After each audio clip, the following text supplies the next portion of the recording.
we make the community better, we make landlords better, and ultimately it helps the tenants too, because we have more successful landlords. I'm going to mention a few people. Obviously, for time reasons, I can't mention everybody, so if I don't mention you, either I don't like you or I don't remember you. So, also, we are video and taping this, so don't let the video throw you, and please don't throw the video camera. So the first person I want to introduce you to is Tiffany, and she's going to be speaking at our next one. The reason you want to know Tiffany is she does several things which landlords love. She's can help you get some money from the government for energy programs. Like if you're going to do something, there are criteria. She'll explain that at the next meeting in April. She runs a program called End Homelessness that helps people. And then through that program, or through Section 8, she could probably explain it better than me, but there's something called pad missions. And pad missions is really important because if you go through their program, and there's a chance, right, that if the tenant damages the property on the way out, they can get a little bit of money. Correct. Does that sound like good, getting a little bit of money when a tenant destroys a place? We need that every time. So Tiffany is the girl to know, and she's speaking at her next one. My daughter's there by the door. The son-in-law, he's a union carpenter. Every now and then he'll do a side job. So if you need a side job, he might do that. Mr. Fred Berger's here. He owns half of downtown Cincinnati. His beautiful new wife. Shelley is with Paradigm Property Management. Your daughter didn't come, did she? I think she's coming. She's at the bar? She's waiting for me. Okay. Drew's back there in the corner, and he does landscaping work, and he does trash outs. So if you need a landscaper or a trash out guy, he's your man. These two beautiful ladies is Amber and Abby. They will get you any drink that you want. So they do that. Hey Jude. Again, what we want to do is really just educate and inform and, share information like probably no one knew about pad missions, that you could get money if they damage a unit. That's phenomenal. And she'll be speaking April 29th here. So our speakers tonight, we've got Synfit, we've got Scott and Nick. They're going to do a joint presentation.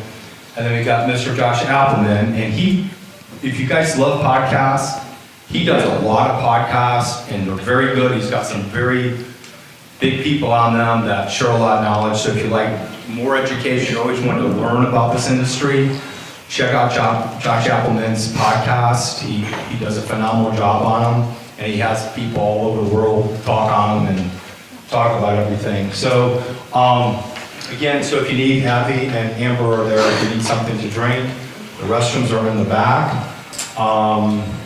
And at the end, we'll do a question and answer. If you have a question for a speaker, you can ask them. I think I got it all covered. Hopefully I didn't miss nothing, nobody. Okay, so here's Scott from Synfit. Synfit is a very big lender in this area. And that's the thing that I like about Scott is he actually turned me down the first time I asked him because his daughter's soccer game was more important to him than being here. And I really respect that in a man, that he puts his family first. So I had to keep begging him, I had to keep asking him, say, Scott, please, please, please. And finally it worked out. But no, I respect somebody that puts her family first over money and stuff like that. So that really, I admire him for that, for putting his daughter first, because you should put your family first. So this is Scott, and then he's going to show it again. Thanks, JJ. Just to put some context, turning down JJ, my daughter Carolyn, it was senior night. She plays soccer for some country day, and they were in the midst of winning their third straight state championship. So attending those games were precious. But I appreciate the invitation from JJ, for Finney Law and Ivy Point Title for hosting. I can see from the crowd, one of the biggest challenges is you have the shortest person in the room talking to a crowd. So I just wanted to say hi to the people in the back. That'll be the last time you see me for the presentation. Fortunately, we have Nick here. He's got a little more verticality to him, so I think we'll be in good shape. But I appreciate you all investing the time to be here with us this evening. But anytime you can network with people in the same circles as yourself, only good things can happen, and I know Nick and I are both looking forward. We're just setting the table or batting lead off for Josh later, so look forward to him speaking as well. By way of background, my name is Scott Federley. I'm Chief Lending Officer for Synfit Credit Union. I've been doing local commercial real estate lending since 1997 with a concentration in multifamilies. I know I'm dating myself looking at a lot of the young folks in the room, and I really know I dated myself because I asked JJ what the date was going to be because I had my old man colonoscopy yesterday, and there's a few of you in the room that know how entertaining the early part of the week is when you have your colonoscopy. But my name's Scott, and let Nick introduce himself as well. All right, thanks, Scott. Yeah, I'm Nick Sundrup. I've been working with Scott at Synfit. I've been in commercial since 2013, but I've been with Synfit since 2007, so I've been there my whole professional career. Scott's been a great mentor, leading me down the path for commercial lending, and he's going to have some good stuff to share here. We both are.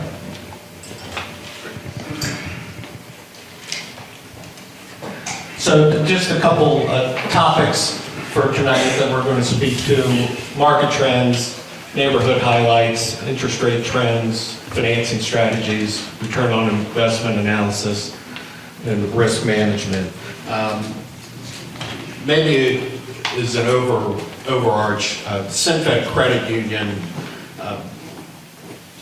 Synfit Credit Union's investment in commercial lending started in 2009, so I started 17 years ago when, if you can recall, the housing bubble, 2008, and the Great Recession and the triggers that it had, not just in the housing market, but the commercial real estate as well, and the pressures that it put on the traditional commercial lenders with the capital requirements as more distressed properties came back, and this other real estate owned really became a strain on the financial condition of the primary players. So it presented openings for new players in the market. I transitioned from doing commercial lending at a community bank in Warren County. And very few credit unions were involved in commercial lending at the time. And the ones that did would all participate in the loans through a credit union service organization where they all just took little parts of larger commercial loans, whereas Synfit brought me on and started the portfolio from scratch to house it all on our balance sheet. So we've gone from zero to we're approaching $250 million in commercial loans. 2/3 of that is in multifamily, and all of it is within the Greater Cincinnati extended market. For the folks that are out there that are just looking to leverage properties to the highest loan to cost or loan value or necessarily the lowest rate,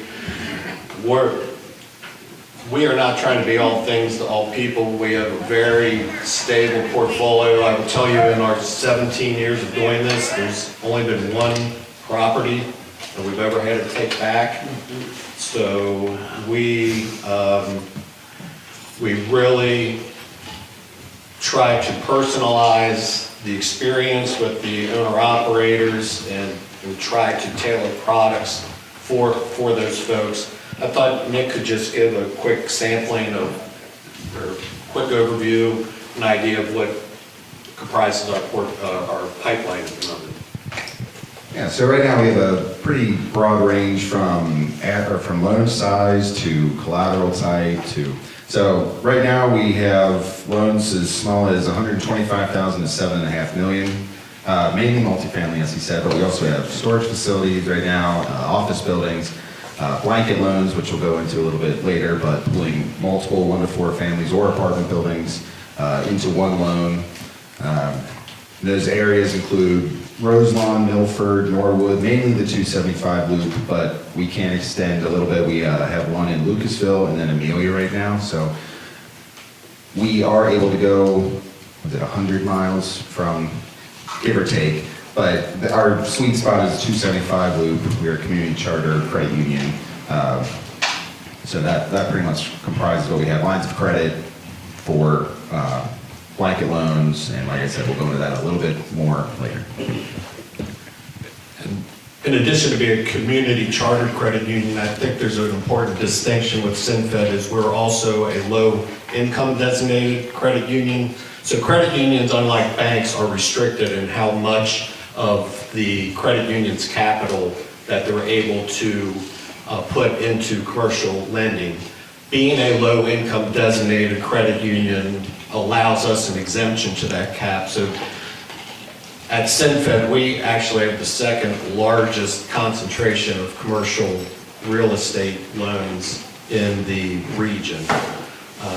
And we take the low-income designation very seriously, and to that aim, quite a bit of our financing is not just for purchases of properties, but for capital expenditures to renovate properties.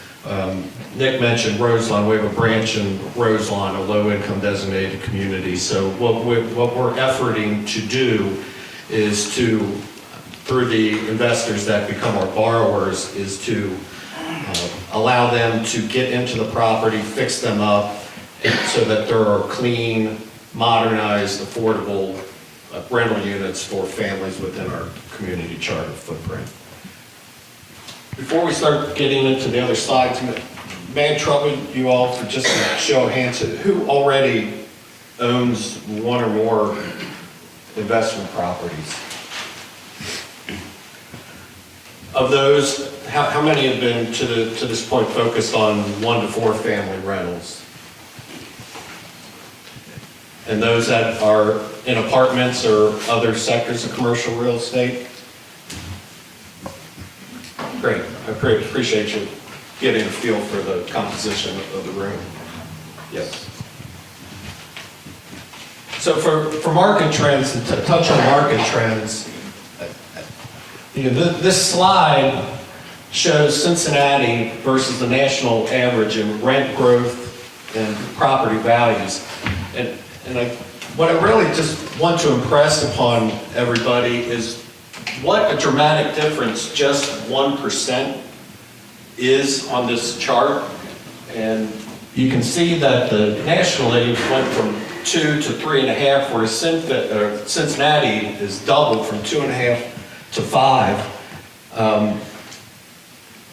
That growth ties in real closely with the fact that among pure metro areas, so similar size metro areas, Cincinnati has the largest percentage of rental households in our peer group. Most of the markets will be under 50% rental households. Cincinnati, Greater Cincinnati's MSA is hovering around 60%. So you have a much larger pool creating demand, and as a result, you have a driver for both the upside on rents and the corresponding values of the rental properties. This is really well tracked. I don't know those of you who either subscribe or read the Cincinnati Business Courier, but they do a great job with the market, and about it, not quite weekly, but on a monthly or quarterly basis, there will be comparisons with the Cincinnati market versus the others in the peer group. Additionally, I would just like to mention, if you're ever looking for help in doing market research on cap rates, vacancy rates, I've been using Integra Realty Resources as a primary appraisal firm since the year 2000. And the local Cincinnati office is part of a nationwide Integra appraisal system. And at IRR.com for IntegraRealtyResources.com.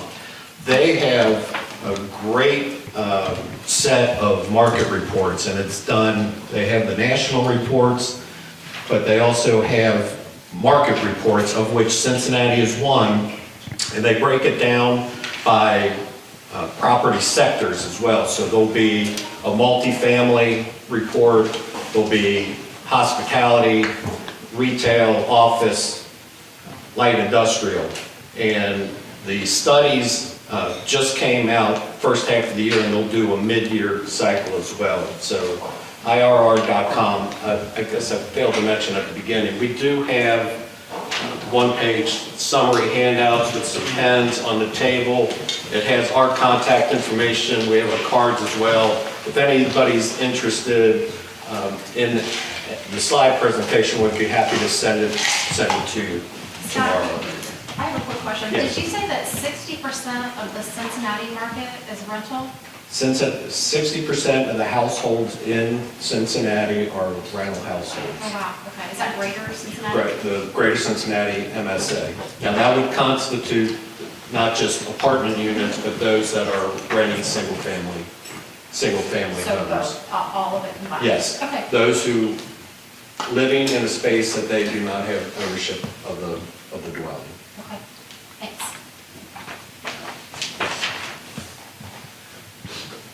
Talking about some areas, Nick mentioned a couple that we have in the pipeline right now, but where we see a lot of activity, we've listed on here Walnut Hills, Oakley, Hyde Park, and Madisonville. It's the commonality of those is they all run up I-71.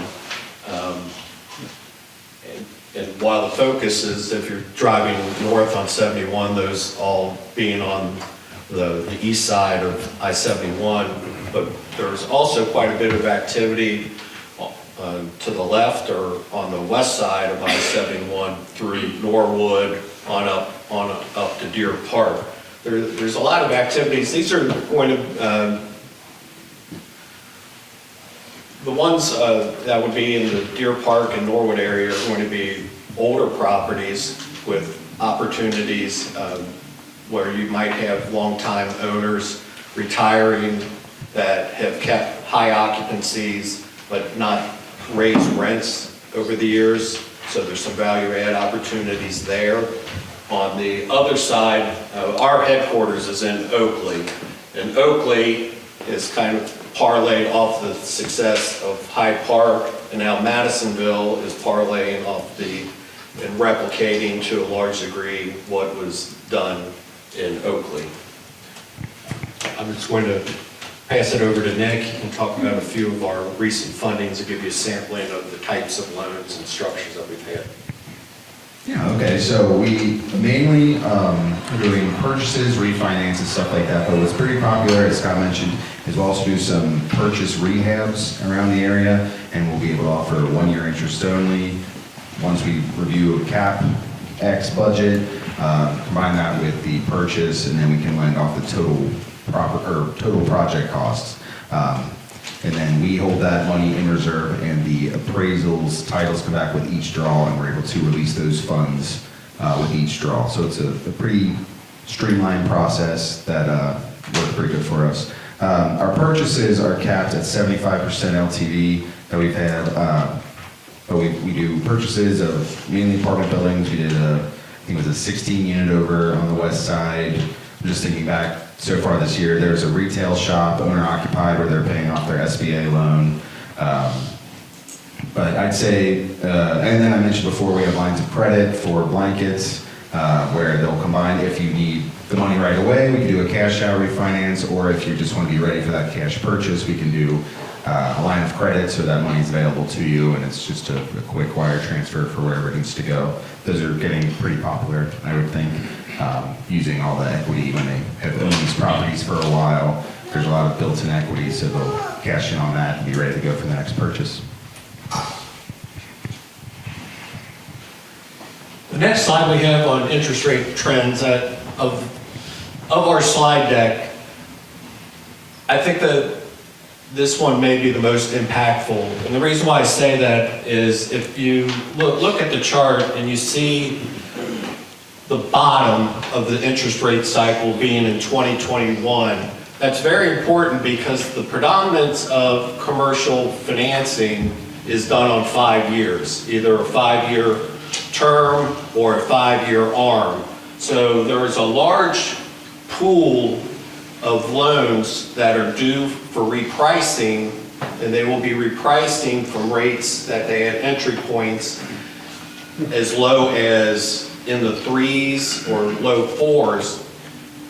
They will either be up for maturity and looking to renew it with their lender at market terms, which are now hovering around 6 to 6.5 plus or minus, or they'll have adjustable rate loans that are going to be going from 4 to 6. Typically, the most that a loan can go up or down each rate change cycle is 2%. So the impact in the change in rates flows directly into the cash flow of the property. So all of you that are involved in investing know now that the higher your loan rate, the higher your monthly payment correlates to the more debt servicing for the property each year, which lowers the net operating income of the property. The net operating income of the property divided by the cap rate gives you the approximate value. So my point is there's some strain on property values due to the repricing of such a large pool of loans this year. Where I see the benefit to that for folks is, I believe for the first time in a few years, there will be value add opportunities. There will be either a pool of younger investors who got in 2001, try to leverage up their properties while valuations were escalating based on the very aggressive cap rates at the time, and won't be positioned for the change in financing structure to the loans, where they may be looking to exit the property and exit the property where it is now receding from its peak value. So I think that's one opportunity, and I think it's especially an opportunistic time for those folks who have maybe stayed on the sidelines while valuations have ramped up over the years. You know, cash is real important at this time, and if you can go and position yourself as either a cash buyer or a buyer who can pledge other assets towards that purchase, I think there's going to be some great opportunities, and it's all driven in this fact that the bottom of the interest rate cycle and the predominance of the loan terms are hitting a critical mass here in 2026. Nick, could you just touch briefly on the structuring and some rate options that we're seeing now? Yeah, no problem. So, as Scott mentioned, we have a lot of 5-year options available. 3 years also available, and that's either a 3-year fixed, 5-year fixed, or then we do a 3-3 adjustable, 5-5 adjustable. If those adjustable options are available, there's normally a 10-year balloon. Loans up from $250,000 to $2 million is a 25-year amortization. Over $2 million, we can go up to 30 years amortization. And as I mentioned, we do have interest-only available for rehab loans, stuff like that. And then we also, as a credit union, we have no prepay penalty, which is a big differentiator. And then I already mentioned about the caps, 75% for a purchase. I know a lot of people are looking for 80%, but that's just not where we're ready to go. Lines of credit and refis are 65 to 70% normally. And yeah, is there anything? Okay. That's good. Want to talk a little bit about financing strategies and where different people are in the seasoning of your portfolios, the in the stages of your own growth cycle. There's obviously the conventional loans, and then for the properties that qualify, there's agency loans through the Freddie or Fannie's multifamily product, where we feel like we provide a value add to investors is through some of the creative financing. And I think why we emphasize these creative options is these creative options, I believe, are a vehicle to scale your investment portfolios. Take it one of two ways. We had a large show of hands with folks that are 1 to 4 family investors right now who may be looking to graduate or expand to a larger multifamily property, whether they might be starting out at a 6, 8, 12 unit apartment. Through blanket financing, if you have seasoned 1 to 4 family rentals, you could potentially use the equity that you have built up in that duplex or that 4 family and pledge it towards your first multifamily property. For those that are looking just to stay in the 1 to 4 family space, we do, as Nick mentioned, we do portfolio loans where we'll pool together 10, 15, 20, 1 to 4 family properties onto a line of credit, where you then use the available funds to become a cash buyer for the next property. You fix it up, you get it rented out at market rents, and then we can add that property into the pool of loans, which increases your borrowing capacity for the next potential purchase. Can I ask you a quick question on that point right there on the line of credit?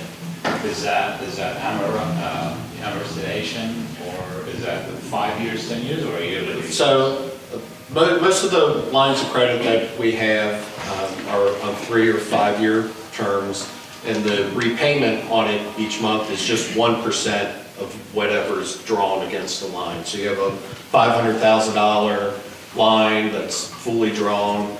The maximum payment would be is $5,000. It pays the accrued interest first, and then whatever the difference is, pays down the principal to make those funds available to you again.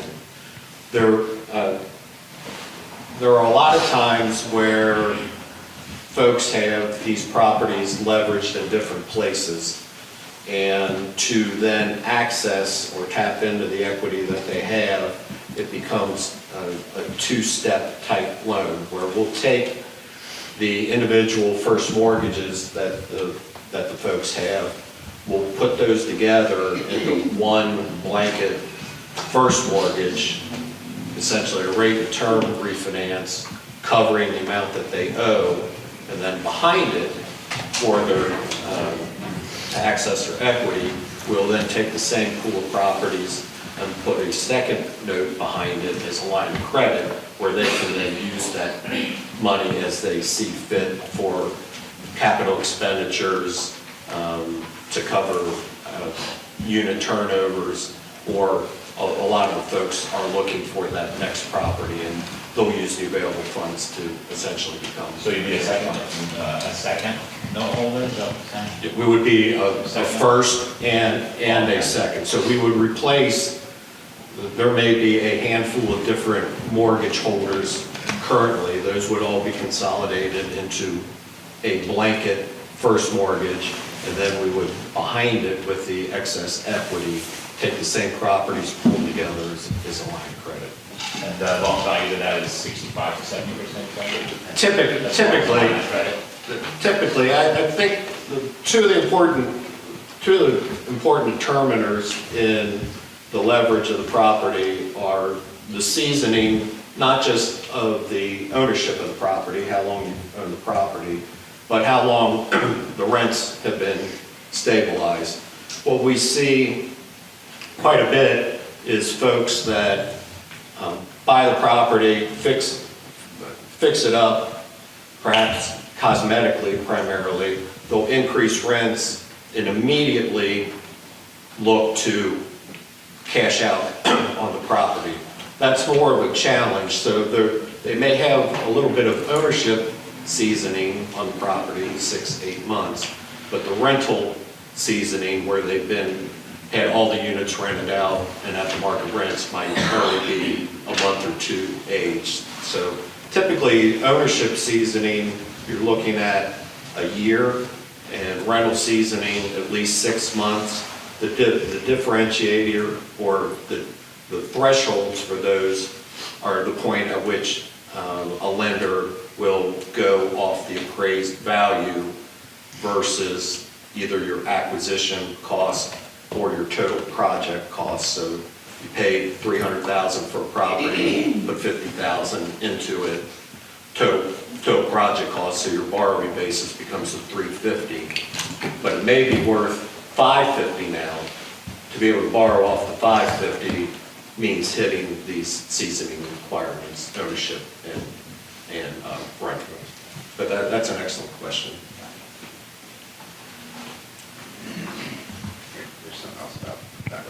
So one question that always comes up when I'm talking to people on the phone about the blanket financing is, so I have these 10 properties, what happens if someone makes me an offer on one of them? Do I have to refinance the whole thing? It's a quick partial release. We just get that, we can send it out the same day with a little fee, and we with a little partial release fee, and then we re-amortize the loan to match what is the remaining collateral. And also, we'll have calls for people that are looking for loans to flip homes, and we don't really do those types of loans, but this is a workaround because they'll normally have a small pool of 1 to 4 families or something they keep on the side for their long-term rentals. So this is a way to use the equity in those properties, buy a distressed property, fix it up, sell it. They don't have to worry about getting their own standalone loan on distressed property. Just the last item on this slide in particular, local lender advantages. So of course they've got bias towards the local lender being just up the road. But I will say that one of the great benefits of being a real estate investor in Cincinnati is Cincinnati has an abundance of very well-run community banks and other credit unions. Cincinnati's very parochial in nature. When you're asked where you're from and you're from Cincinnati, you generally aren't saying that you're from Cincinnati. You're saying that you're from Anderson or Delhi, or for those of us that grew up on the west side, you drill down to what parent. I'm from Lords, I'm from Dominic. So that does resonate and plays out through a lot of the active commercial lenders that happen to be community banks and credit unions. They have a familiarity. They know the street that 4 families on. They know the area that 16 units on. When you're an old timer like me, you start seeing properties for the second, the third, the fourth change of ownerships. And part of it's a little bit scary because you remember when I went on this property when it sold for $20,000 a door, and now it's $120,000 a door. So experience is supposed to be a benefit to you, but sometimes you're like, really? This is what this one's trading for now? But the dominant market share banks in the area, like Fifth Third and U.S. Bank, they obviously are well-heeled with large teams that can service the larger requests as well. But if your primary financial institution is a community bank or a credit union, and you're looking, losing my voice, and you're seeking financing for investment properties, that's a great place to start. Thank you. Just want to touch briefly on the return on investment analysis. again, I sort of don't like the way that this lays out, or the way that it's stacked, because I don't believe it conveys the impact of just 1 extra percent on your return on investment. The impact, a 1% difference in return on investment in 2026 is materially more than a 1% increase in return on investment in 2016, 2006, 1996, because the property values have escalated so much. What are some of the influences on this? As you see the property values increase substantially, it's minimizing the number of individual property investors, and it's increasing not just the partnership of 2, 3, 4 folks, but we see a lot more syndication of investment groups. So we'll see maybe Josh and JJ and Nick own half of, are looking to invest half into a property, and then they're looking for limited partners to raise the rest of the equity. Where this plays forward is, are most folks in the room familiar with 1031 exchanges? So one of the big benefits, real estate investing, you increase the value of the property, you look to sell it instead of paying capital gains right away. You then designate the next property to purchase. And so when you have syndications and you have 1031 exchange advantages, these people are then, it becomes somewhat of a self-perpetuating cycle where they are going to put the money back into the next property and have a willingness to potentially pay a premium to avoid the tax implications. And then risk management.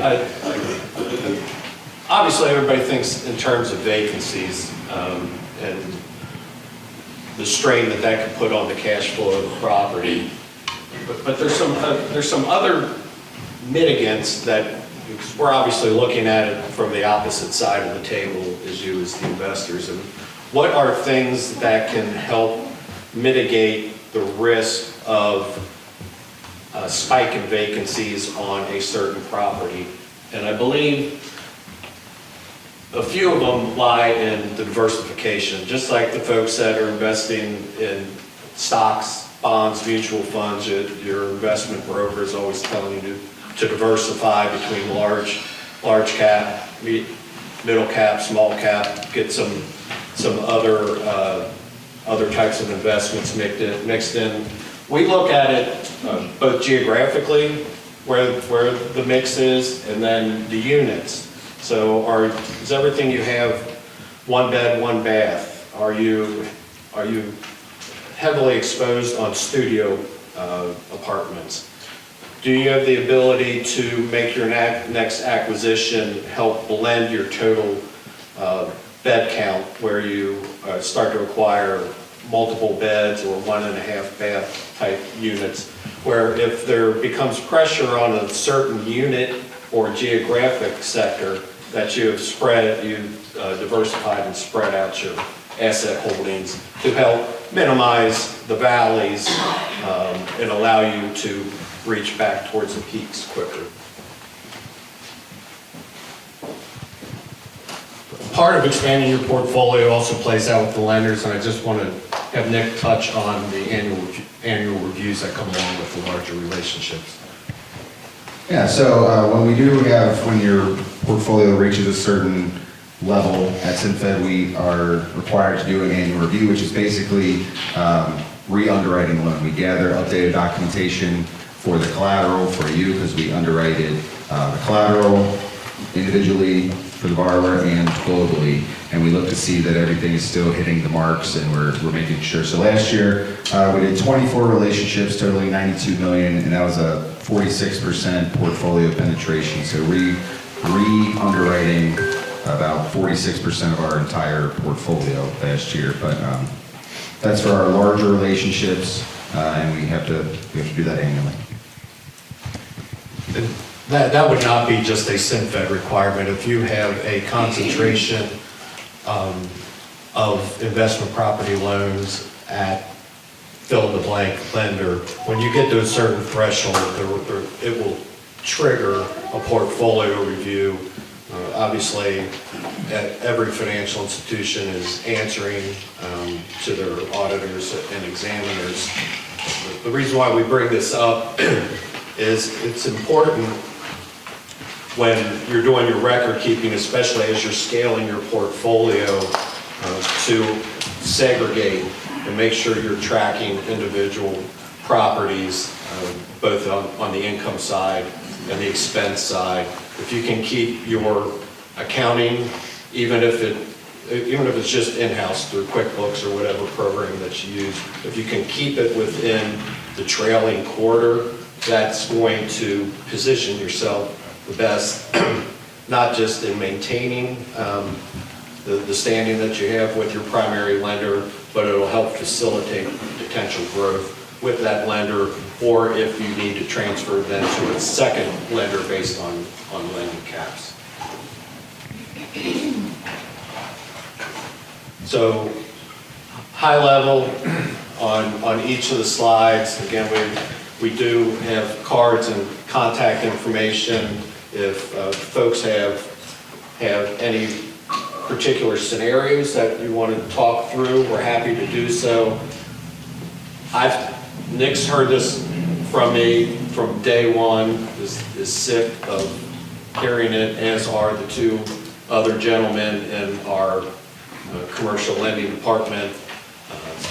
Mortgage and consumer also report up through me, so their department heads hear it from me too. But responsiveness is our most controllable competitive advantage. And if we get a call, an email today, if it's not same day, it's going to be next day. And we will have the courtesy, because we are not all things to all people. If it's not a deal that we're a fit for, I think there's some value in a quick no versus being dangled along, particularly if you're under purchase contract guidelines. Don't think, and I said it earlier, there is no one commercial lender that's all things to all people. We play to our strengths, just like we hope that the investors that are our borrowers will play to their strengths. I think it's when you stretch yourself out too far where issues can come in on both sides of the table, as the borrower and as the lender. But and through all the years of doing this, if you have a property that's in an area we don't service, or a type of loan that we aren't the best fit for, we're happy to pass along potential other lenders or conduits that might be a better source. So, yes, sir. For the past year and a half, I've been looking to retire and sell. I have 12 multi-family properties that I've been looking to sell. We're waiting for the loan rates to come down, because of course as the loan rates come down, I can sell for a little bit more. The Fed dropped the rates 1% in 2024 and 0.75 in 2025. But the loan rates are higher or the same. They haven't dropped with it. Why is that? I mean, that's what I've been waiting for, and I'm hoping to sell them this year, but with the rates so high, it limits the amount of people that can buy them. And so, people say, well, I'll pay this amount, but if the rates go down another 0.5%, they're worth another $100,000 or $200,000, right? Understood. And So, when are the rates going to get? two influencers on that. So when the Fed lowers rates, those are the short-term rates. So the immediacy to the impact of when the Fed reduces rates 0.5% or 0.25%, you'll feel that first on credit cards and home equity lines of credit. Those are loan products that are tied to prime. Commercial properties are most commonly tied to treasury. Now, I know nobody is here tonight for a treasury yield curve talk, but if I can just, if you think of that interest rate slide that we had before, and it bottomed out in 2021, and then you saw the steady decline, incline to 2025, the added complexity to that time period is that in a normal yield curve, the 1-year treasury is lower than the 3-year treasury, is lower than the 5-year treasury, is lower than the 10-year treasury. For a long stretch, the yield curve was inverted, which meant that the short-term rates were actually higher than the long-term rates. So what the Fed has done so far, the impact on treasuries is it's just finally gotten the inversion of the yield curve out, so now that it's starting just now to have a more traditional curve. So what I believe is it'll take two more rate cuts before you finally see the impact on commercial properties, and really on home loans have stayed pretty. Home loans are 6% today. And because a lot of it is it took a long time with the first set of cuts just to flatten the yield curve, and now it needs to, it's going to take a couple more to get the curve really back to where it was so that it benefits the mortgage borrowers and the commercial borrowers. Homeowners are benefiting with the Fed cuts because housing values have gone up and prime has gone down, so home equity lines of credit have become a very attractive way of tapping into the equity in your home without having to touch. A lot of folks are now sitting on a home loan that is 3 point something, or even some of us with the 2 point something. And we aren't moving, and that's why the realtors are begging for houses to sell, and the mortgage lenders don't have refinance business, because even if you want to fix up your basement or put on a room addition or send your kid to college, you are not giving up that first mortgage rate, so you're looking at home equities as an alternative. What's that? He says keep working. I'm sorry. Do you offer DSCR loans at your credit union? All of our commercial loans on investment properties are real estate secured, and they're driven by two metrics: the SCR, debt service coverage ratio, and debt yield. So on multifamilies, we're looking for a debt service coverage ratio in the 1.25 to 1.3 range. So net operating income is 1.25 to 1.3 times that of the annual debt service on the loan, and debt yield, the typical marker is 10%. So the net operating income should be at least 10% of the loan amount. I have one more question. If your blanket loan, I know that if you lose property, you just re-amortize that. If you gain property, are you refinancing every time? Am I at an 11th, 12th, 14th? Am I refinancing? Am I paying all the title, lender's insurance, and all that jazz? Well, we would have to have it we'd have to have it appraised, but depending on how old the loan is, we wouldn't have to have all the properties reappraised. There's the new one coming in. There's the new one coming in, and then there would be some, because we would be increasing the loan amount, so there would be some title cost to it as well. So it wouldn't be again, it kind of depends on the timing of it, because if it's within a certain time, we wouldn't have to get it reappraised, but we could have some value getting it reappraised, depending on what the value is, but. Okay. Typically, if it's within a year, we'll use the existing values in place. There is a cost, obviously, if you have a bunch of properties, to have them all reappraised. But as Nick mentioned, if you've materially increased rents over the last year, 18 months, 2 years, since the original appraisal, the new appraisal, while a cost could help you re-leverage each of those properties or that pool of properties to give you the most borrowing capacity for a line of credit.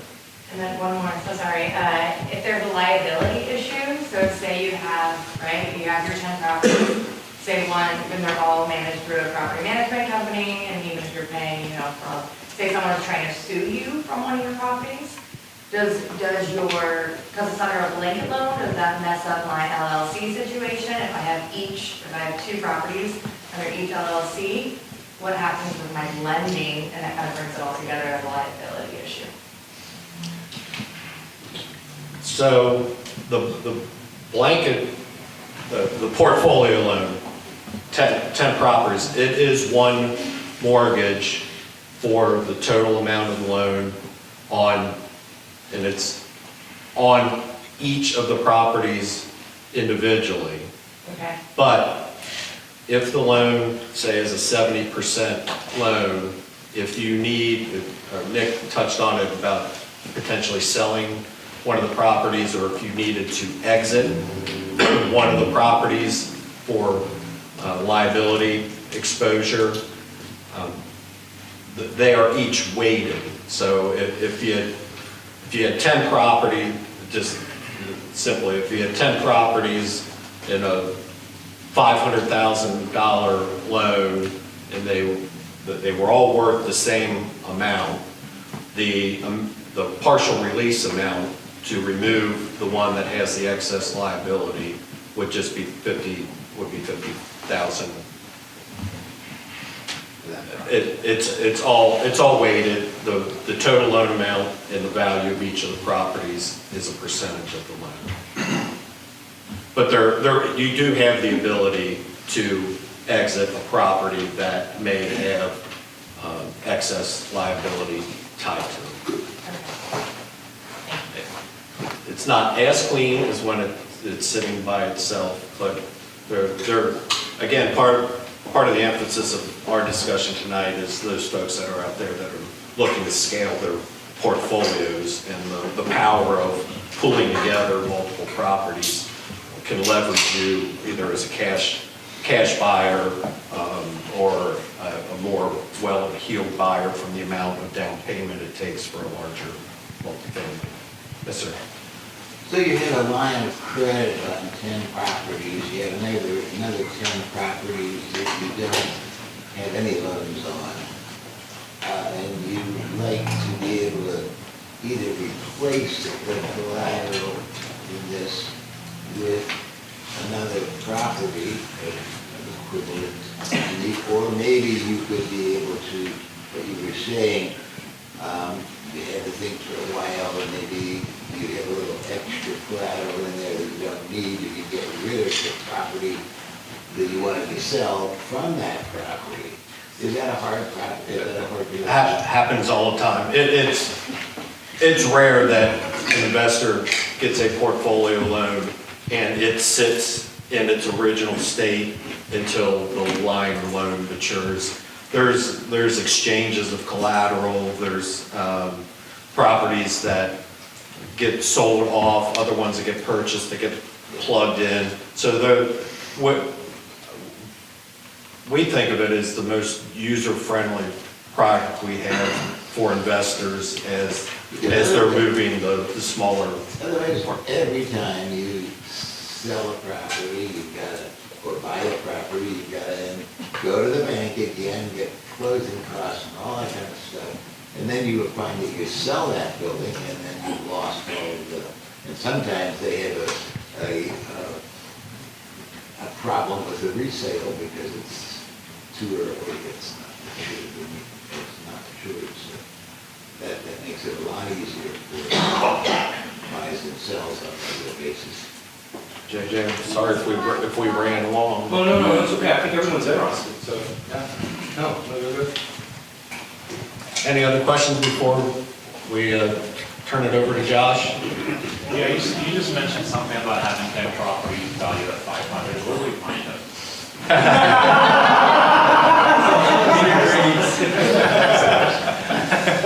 Round numbers. The only reference point for the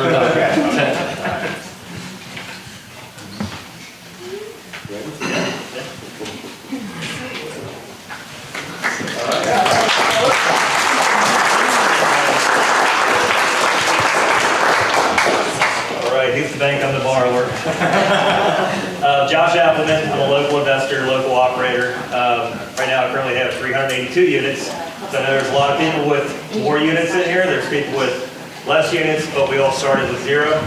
That's the same, I guarantee we all started with zero. So with that, I'll tell you my story. I'm not going to talk at you. I'm just going to tell you my journey in life. If you all take away one nugget at all with me being an operator, truly in the weeds operator, with the staff, with properties in Indiana, Kentucky, here in Cincinnati, Dayton, scattered sites, some are 48 unit properties, 144 units. You all get one key piece of information that helps you on your journey, then that's what I'm here for. So I started out my life in construction. My old man, he built houses, and the housing market, his business blew up in '08.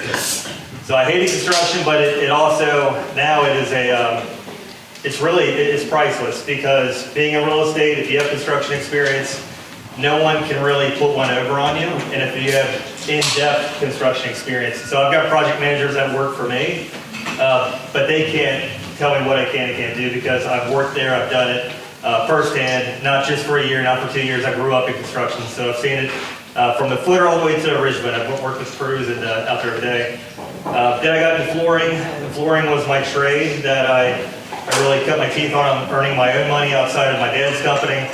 And I built it into something that was really actually pretty massive. So it ended up being a Fortune, Inc. 500, 5,000 company 7 years in a row. So I built it up to 9 different locations, 52 employees, 300 contractors out every day throughout northern Kentucky, Lexington, Bowling Green, London, Somerset, Corbin, and then West Virginia.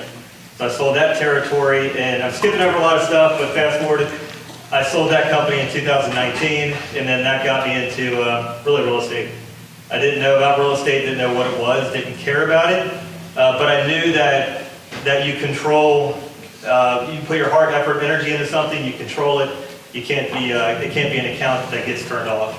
So although my territory was sold, it wasn't by my choice. I grew this company massively, I had all the employees, everything going, great personnel, but ultimately a larger company came and took my territory over, and that was Lowe's. It was all Lowe's work.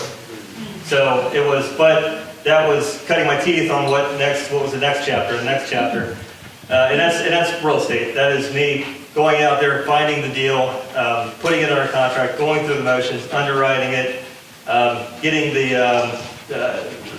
budgets together, all the things that make up every day. But with today, 382 units, it started really with just one deal. My first deal was a 33-unit apartment complex in Alexandria, and this was in 2021. So of all the era, that was when prices were skyrocketing with real estate. Found it for 1.5, knew it was a deal. I knew what I could do. I knew I could get the crews in there, renovate, and do the thing, do the value add.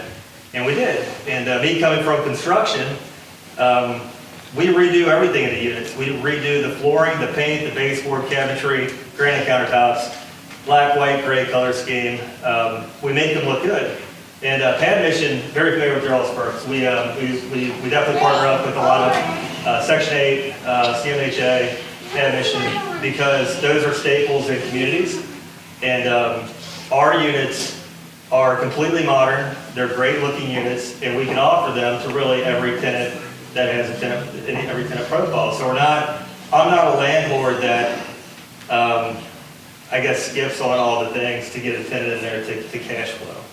we get these properties to where they're going to last another 10 years, and then we renovate in another 10 years. So everything that I've purchased, we haven't sold anything. We just keep, we buy it, we fix it, we build the business, and we refinance. If everything works out, we get our cash back, we redeploy it. So it's the infinite money glitch. And it works, and it's proven, and it's worked for me. A little bit of operating, we use AppFolio for all of our operations. We pull our data from Hello Data. It's an AI. It's basically scraping all of your all's listings. If you have listings on Zillow, Apartments.com, Hello Data is scraping your all's listings. They're seeing what you all are advertising your all's rents for. We're pulling that data into AppFolio, and our pricing is changing dynamically, really every day, because we don't want to be the market maker, but we want to be competitive. There's rent concessions right now. Rents are softening. We'll have a credit on the second month rent after the lease. That's an incentive to get the tenant in the door, of course. You can just tell, cash is tight with tenants. Our collections are tougher. You really do need to manage this business with an iron fist, and I say that respectfully, but if you let tenants get out too far ahead, they get themselves in trouble, and then we have to unfortunately go to the next step, and that doesn't serve us as a business, it doesn't serve the tenant. So the tighter you are with collections, putting them in payment plans, weekly plans, however you can do to help them out their situation, that's worked out pretty well for us. Ultimately, nobody wants to end up with a vacant unit, new renovations, downtime, and then releasing and go through all the things. So I'm going to say we're very big in AI right now because we're underwriting new properties, we're walking properties, walked a 43 unit today, 101 unit Tuesday. So we're dropping OMs into, it's called an LM Notebook LM, sorry, it's a Google product. I don't know if anybody's familiar with Notebook LM, but you can drop all of your project documents into this LLM, and it doesn't go out to the internet to look for the answers. It uses your documents to give you the answers that you're looking for. So that's I'm going to call it a hack that we've been using in order to just cut through all of the smoke of just getting to the answer. Does this property cash flow? What does the NOI look like with taking away these nefarious charges and the add backs, this sort of thing. The questions that you want to know: what's the property worth now? What can you make it worth after you raise the rents, renovate, all the things. I would say that AI might be a bigger factor in the future with your tenant profile. So we've dropped our rent rolls into LLMs and finding out really what our tenant looks like with their jobs that they currently have. And I say that because we've got humanoids on the horizon. They're coming no matter what. We see it in the news, and it's not a fairy tale, it's not fiction, it's happening. And then we've got really large language models that are coming out that are really disruptive. I don't know if everyone's keeping up with the technologies, but they could be a factor in tenants' ability to pay in the future, or maybe the tenant has a housing voucher in the future. But that's just something that we're always on the horizon, because the tenant's ability to pay is our ability to pay the mortgage. So it's something that I think to be aware of, but whether that comes or goes, I'm not sure. I don't want to predict the future too far out. Is that part of your screening process? It's not at all. We just risk mitigation. Where are we at with, we can't. I mean, where they work is where they work. They qualify based on income, credit score, all the things. But as an operator, we just want to be aware, like, what does this thing even look like? And we don't know. Yeah. We just want to know. We want to know what's on the horizon. Ownership percentages. So I know this was brought up. There was a time where I wanted 2,000 units, and that's 2,000 problems. I still want 2,000 units, but it's how you're going to get there is the thing. Like 2,000 units sounds great, but if you only own 2% of 2,000 units, what's the point?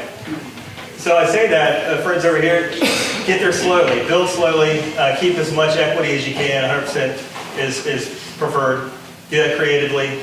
Talk with the sellers. Maybe a seller does a carryback for X amount of years, or just the things that can keep your equity your hard work and you're not giving it away by bringing in partners to where you're still operating the properties, you're doing all the work, you're taking all the risk, and then you're giving equity away at the end. So I think a lot of people get into real estate, they want to grow very fast, get the unit count, get the rental income, the passive income, and it's really a fairy tale.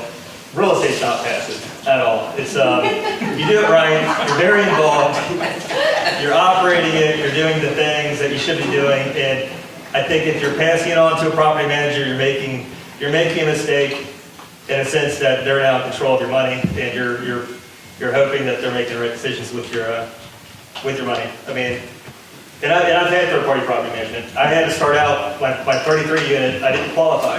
I had to have third-party property management. But I can tell you, behind the scenes, I was using Billion and copying every transaction that they were making, so that I had my own P&L. So there was things that I was doing that I was preparing myself for when I said, you guys are fired, I'm taking you, right, all the systems in place and everything's ready to go. But that's being in control too, though. So having control issues, you can use that to your leverage as well, and you should. There is market noise. This is another topic that's right now. There is repricing. I totally agree with you guys on that. And right now is a great time to get in the market, underwrite, make relationships with brokers, with banks, with realtors, but don't overpay, because I think that there's opportunity, but the price still needs to be adjusted for where brokers are pricing the properties at. And what I've been doing is giving them what we feel the price is worth based on actual financials. And then another LOI would be maybe a little higher price, but then the seller is participating in maybe a seller note that's deferred. So it helps us get into the property, and less equity is needed at purchase, and then get the property performing, renovate, perform, and then we can execute on our full cycle business plan. And then the seller gets his other chunk, we get some more cash back, and it works out, get more doors, more operations. Let's see. I mean, I can go on and on. Once you're in real estate, you can go on for hours. I'm in it every day. I've got a team around me, a great team. Buck stops with me, and I say that respectfully because I'm the one that's ultimately on the line. The banks are counting on me to be the operator, the responsible one, 7 days a week. We've got a great team that takes the calls in front of me. If it's a pipe that gets clogged, if it's whatever it is, you got to surround yourself with great people in order to grow and have the confidence that you can grow and take on another property. So yeah, that's it. That's all I got.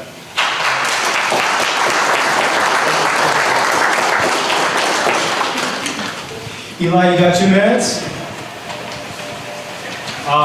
Eli's very interesting in that he owns a lot of properties. He owns something by Mar-a-Lago.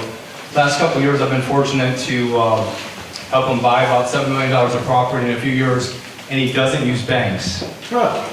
So just roll up, you get a bonus. So 2 minutes, whatever you want to do. Well, I don't use banks because I'm scared they'll come check my stuff if I don't pay them. I'm not really good at paying out, I'm just good at collecting. No,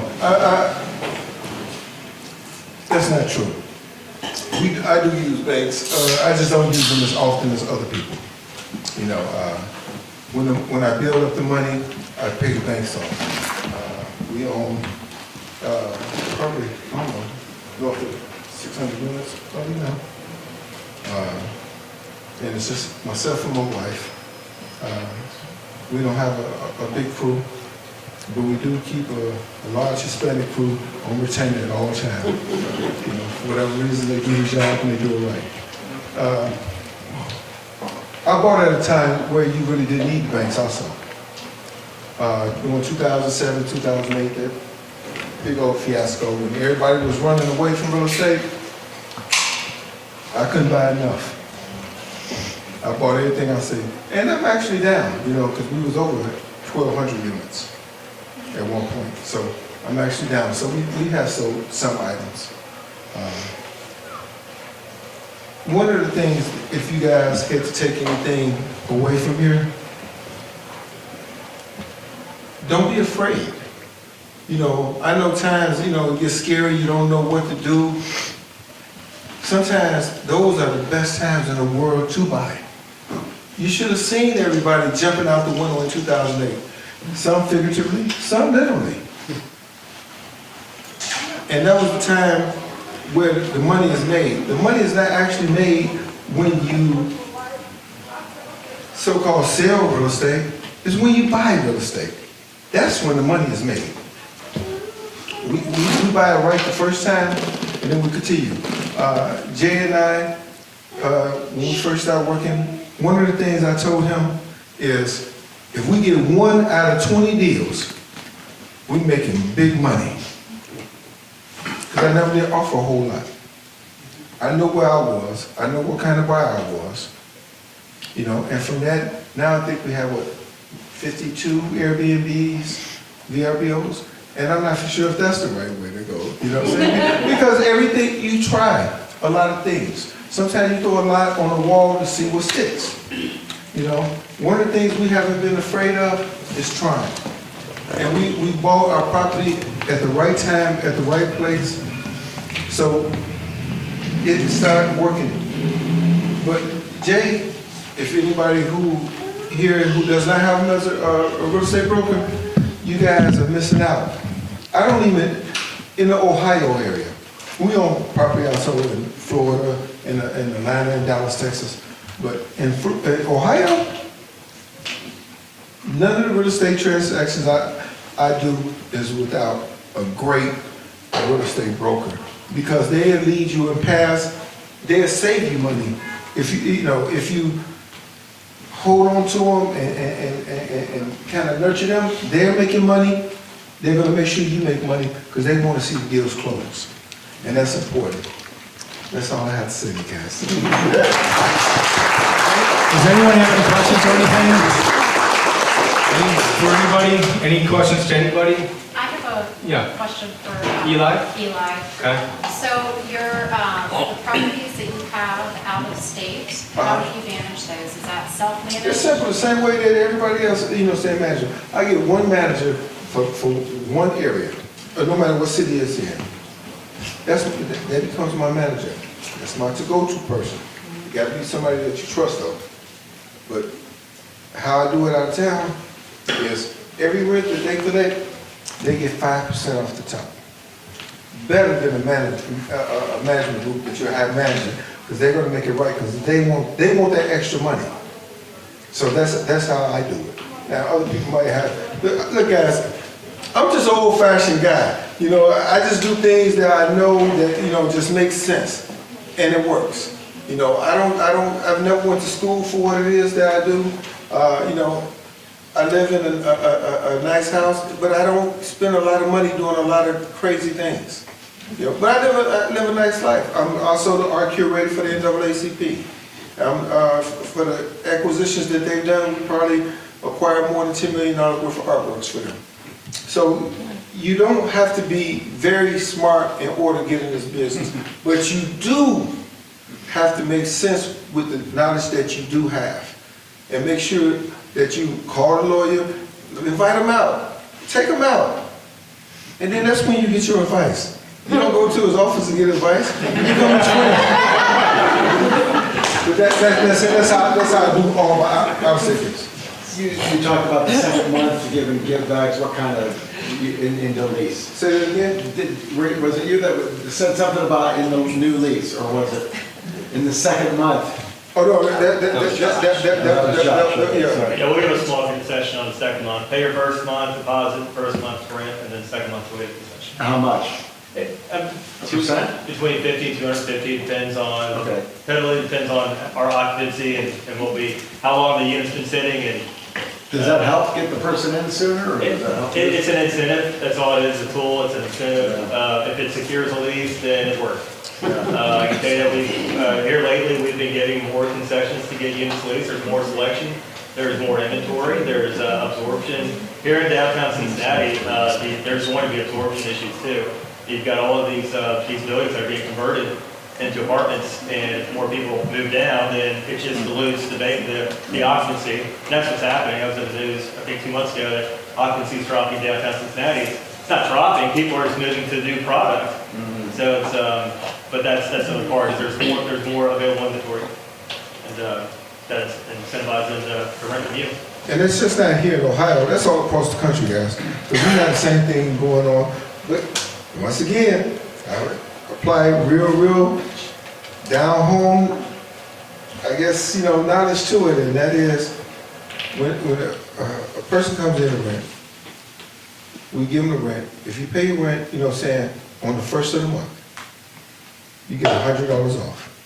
If you pay it on the second, you get 50.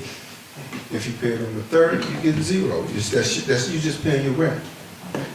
And our rents, are a little hefty. We bought at the right time, so we can afford it. I don't know if anybody else can, but sometimes that $100 or that $50 is not worth your rent getting paid on the 19th. Especially when you need it on the first. And sometimes, I don't know who I'm talking to in here, but somebody need that money before the first even get here. And I stay in that position for whatever reason. I always need it, because we still close on a deal every month, guys, or every other month. Every other month now. Yeah, every other month. We still close on deals, but it got to be the right deal. But there's been times I haven't closed the deal in 6 months before. So if the deal is right, we will take it off. And nothing really scares us. We bought abandoned buildings that had fires, and just all kind of buildings. Guess what? Once you put the money in it, how I look at it, and how I think everyone in this room should look at a deal. Not how bad it looks right now. If I put this money in it, this is going to be a brand new building. What is it worth? And then if you really, say don't have, like a lot of units, you can go ahead and talk to the bank at that point. They'll loan you money on something that's up and running and is making money. They want to make money too. All right, I'm going to pass it to the guys who know something. Anyone else? Any other questions from anybody? All right, there's probably some food. I know there's lots of drinks left. Restrooms in the back. You guys can talk for a while if you want. We might start cleaning up in a few minutes though. If anyone wants to have a private conversation with anybody, go ahead. Thank you everyone so much for coming. We really appreciate it.